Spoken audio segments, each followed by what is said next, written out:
At Volunteers of America, we serve Oklahoma's most vulnerable. We're privileged every day to serve over 2,000 individuals with intellectual and developmental disabilities, individuals who are homeless or at risk of homelessness, and individuals who are aging.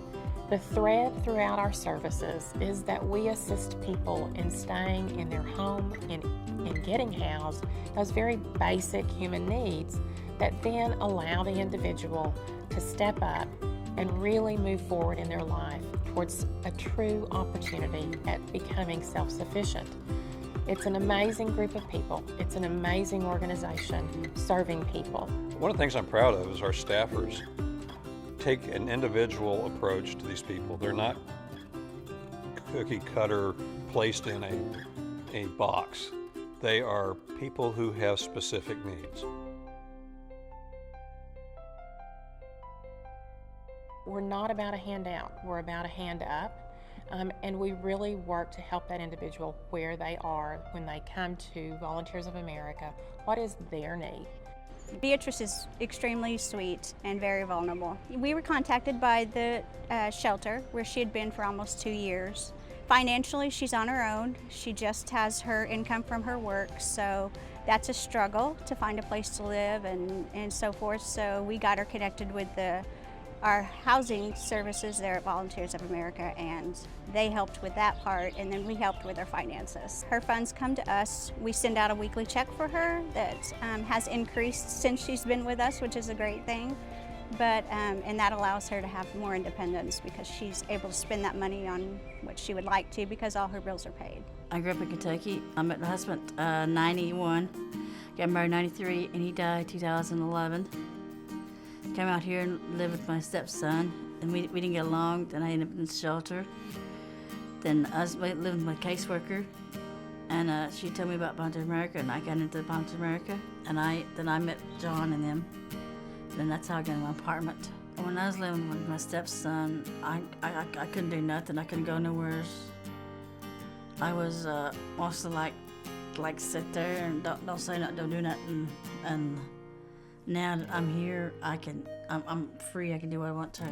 I just like living here. It's better here than it is shelter. I was excited and I was thankful that I got a job and that I was making my own money. And I go to work every day. I come home. I've been there almost 4 years, and I like it. I'm just thank the Lord for everything. What He's done it means a whole lot to me. I have my own place. A good day is always when you have a client that calls you and says, God bless you, thank you for your services. Just when you know that what you're doing is worthwhile, that makes it worthwhile. Yeah. And when you see a client like Beatrice, who's totally turned around and she's just flowering, she's just at her prime. She's a great success, she really is, more than she knows.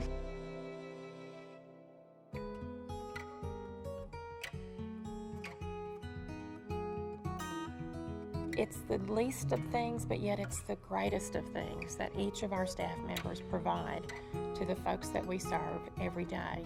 And the neat thing is we're serving folks, yes, 2,000 statewide, but we touch so many more lives than that, whether it's the parents or the friends or the coworkers of the individuals that we work with every day.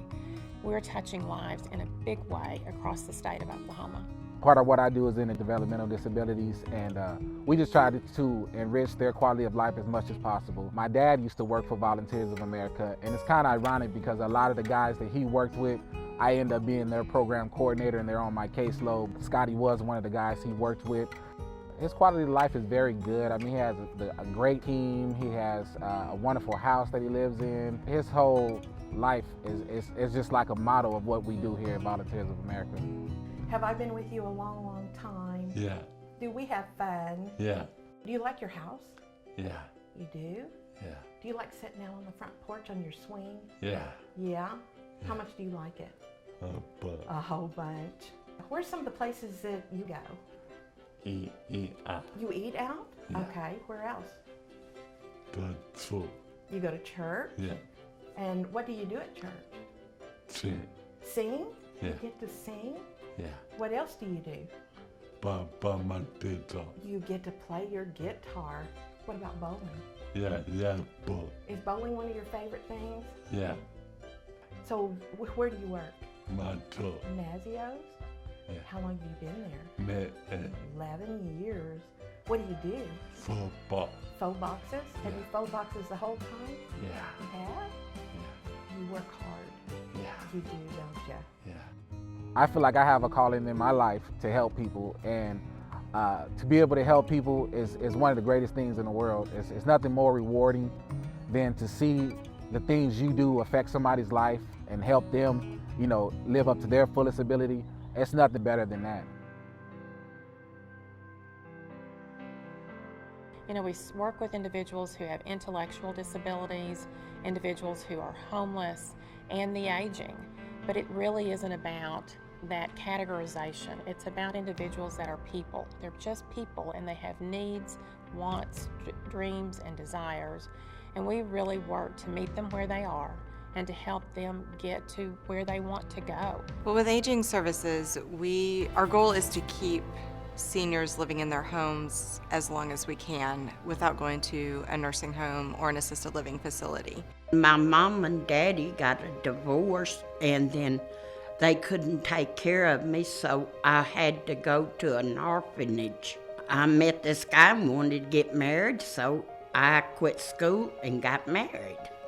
I married another man after we got a divorce, and he abused me. He beat me, and when I left him, he was shooting at me with a shotgun. My mother come and got me, and I laid 6 weeks in the OU hospital.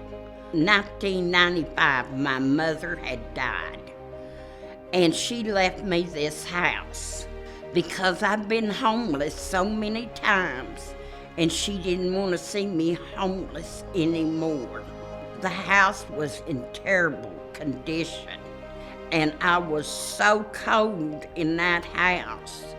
I had to use what heaters I had, the cook stove, and everybody tried to get me to move, and I wouldn't do it because my mother left me that house. Well, I met this gentleman, and he begged me to move. I said the only place I would live is Southwoods. Now I am warm.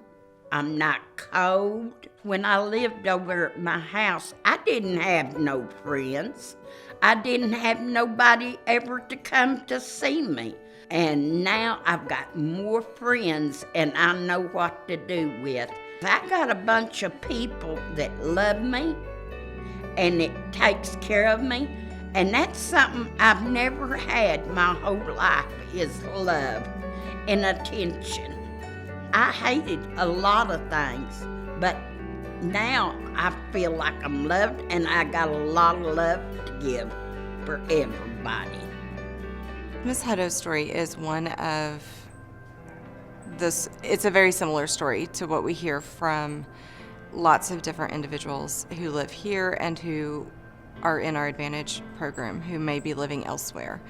They have never had a whole lot of money, and so when they go on Social Security and they don't have very many other options, this is about all they have. I do what I do because I want people to live in their homes for a long time and be happy, and I get a joy knowing that they are happy and living their life the way that they get to for as long as they can.